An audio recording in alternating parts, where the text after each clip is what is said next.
Call the member for Bass. Deputy Speaker, I rise today to express the heartfelt pleasure that I had last month at taking part in the launch of what has become an annual event in my electorate of Bass, the Junction Arts Festival.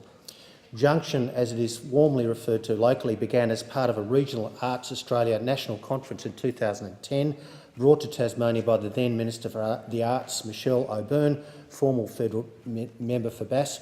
Junction was primarily funded by the state government until 2012, at which point it became an independent non-profit arts organisation supported extensively by the local community.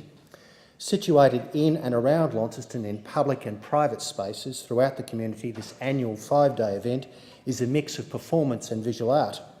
The festival revenue is generated through sponsorship and government funding with a particular focus on free audience experiences. Junction's focus on free audience experiences and events with only a smattering of shows that are ticketed whilst kept as cheap as possible is designed to maximise youth participation.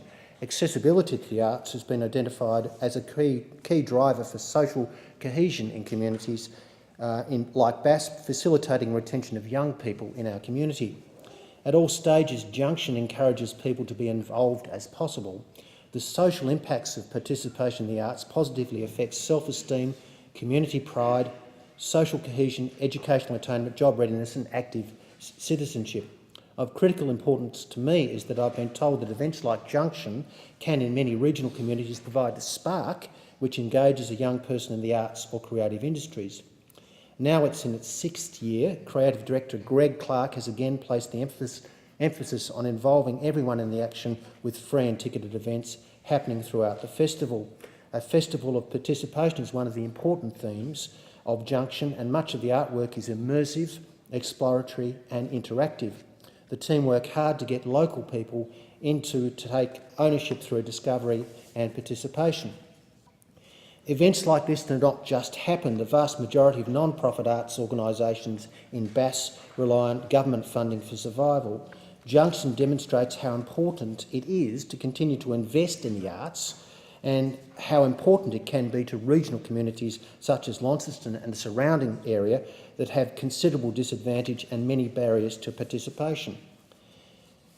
The contrast could not be starker between the investment that was made by the former Labor government and the current government. We have a government dictating to the arts community as to what arts courses can be taken on the basis that some artistic endeavours are too esoteric to lead to employment. The arts and creative communities need to be concerned and vigilant about this government, which seeks to impose upon the creative arts at the higher education stage some sort of restriction based upon the worth of the course. Thank the member.